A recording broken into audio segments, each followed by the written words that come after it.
রেডিওয়ে recording করতে শুরুর দিকে রবীন্দ্রনাথের বেশ আপত্তি ছিল। 1938 নাগাদ 37-38 নাগাদ রেডিও স্টেশন ডিরেক্টরের অস্থায়ীভাবে দায়িত্ব নিয়েছিলেন অশোক কুমার সেন। তিনি এসেই রবীন্দ্রনাথের কণ্ঠস্বর রেডিও রেকর্ডিংয়ের জন্য কবিকে অনুরোধ উপরোধ করতে শুরু করেন। কথোপকথনে যেটা বেরিয়ে আসে রবীন্দ্রনাথের আপত্তির কথা, সেটা হলো তার বক্তব্য যে রেডিওতে রবীন্দ্রসঙ্গীত যারা গান তারা মোটেই ঠিকভাবে গান না, তার করা সুর ঠিকভাবে গাওয়া হয় না। আর আরও একটা মারাত্মক অভিযোগ তিনি করেছিলেন, সেটা হচ্ছে যে স্টুডিওয়ে রবীন্দ্রসঙ্গীতে হারমোনিয়াম ব্যবহারে দৌরাত্ম্যে রবীন্দ্রসঙ্গীতকে মেরে ফেলা হচ্ছে। সঙ্গে সঙ্গে অশোক সেন কথা দিলেন যে তিনি চেষ্টা করবেন যাতে রবীন্দ্রসঙ্গীতে হারমোনিয়াম ব্যবহার না হয়। তার সঙ্গে অনুরোধ করলেন যে বিশ্বভারতী এই বিষয়টা দেখুক যে রবীন্দ্রসঙ্গীত ঠিকভাবে রেডিওতে গাওয়া হচ্ছে কিনা। কবিও স্বীকার করলেন যে বিশ্বভারতীরও একটা দায়িত্ব আছে। তিনি সঙ্গে সঙ্গে সুরেশচন্দ্র চক্রবর্তীকে বললেন যে কয়েকজন শিল্পী নির্দিষ্ট করে দাও যারা রেডিওতে রবীন্দ্রসঙ্গীত গাইবেন। তো কয়েকজন শিল্পী নির্বাচন করা হলো, যাদের মধ্যে ছিলেন অরুন্ধতী গুহ ঠাকুরতা, পরবর্তীকালের স্বনামধন্য চলচ্চিত্রাভিনেত্রী অরুন্ধতী দেবী। আর কিছুদিন পরে সত্যি সত্যি কবির দাবি মেনে রবীন্দ্রসঙ্গীতে হারমোনিয়ামের ব্যবহার নিষিদ্ধ হলো। কবি খুব খুশি হলেন। খুশি হয়ে একটা চিঠি লিখলেন অশোকবাবুকে। লিখলেন, dear Ashok, I have always been very much against the prevalent use of the harmonium for purposes of accompaniment in our music, and it is banished completely from our ashram. You will be doing a great service to the cause of Indian music if you can get it abandoned from the studios of the All India Radio. Yours sincerely, Rabindranath Tagore.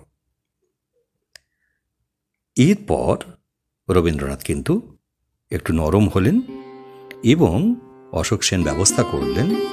তিনি তখন কালিম্পংয়ে সেই বছর অর্থাৎ 1937-এর 25শে বৈশাখ বলছি আর কি, তার জন্মদিনে কবির কণ্ঠ রেকর্ড করতে হবে। কবি রাজি হলেন, কিন্তু টেলিফোনে তিনি একটা কবিতা পড়বেন, সেটা রেকর্ডিং হবে কালিম্পং থেকে। তিনি পড়লেন, আজ মম জন্মদিন, সদ্যই প্রাণের প্রান্তপথে ডুব দিয়ে উঠেছে সে, বিলুপ্তির অন্ধকার হতে মরণের ছাড়পত্র নিয়ে।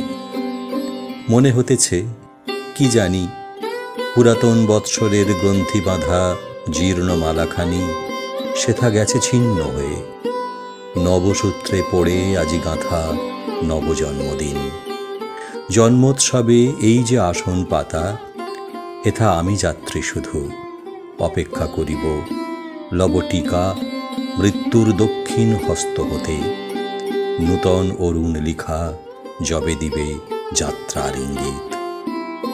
আজ আসিয়াছে কাছে জন্মদিন মৃত্যুদিন, একা আসনে দোহে বসিয়াছে, দুই আলো মুখোমুখি মিলিছে জীবন প্রান্তে মম, রজনীর চন্দ্র আর প্রত্যুষের সুখ তারা সম, এক মন্ত্রে দোহে অভ্যর্থনা।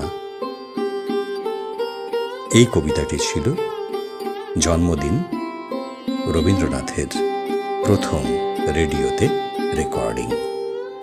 আর তারপরেই বেতার জগৎ পত্রিকায় তার একটি লেখা প্রকাশ করার উদ্দেশ্য নিয়ে নলিনীকান্ত সরকার গিয়েছিলেন শান্তিনিকেতনে।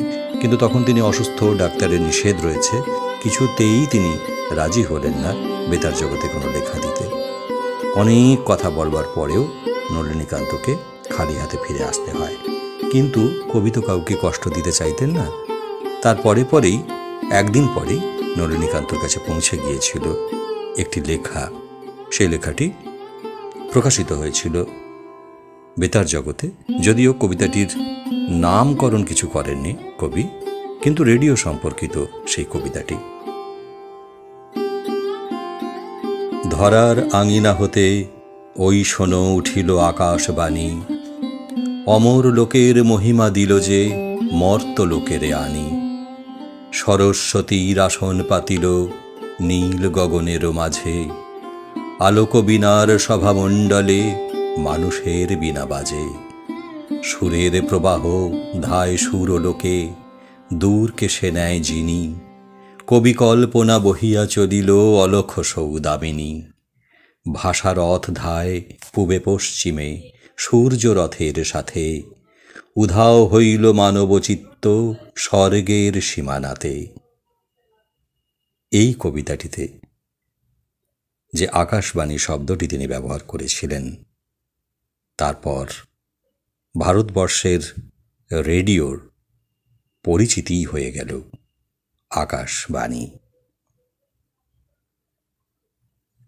আজ রবীন্দ্রনাথের জন্মদিনে তাঁর সম্পর্কে এইটুকু সশ্রদ্ধ প্রণাম।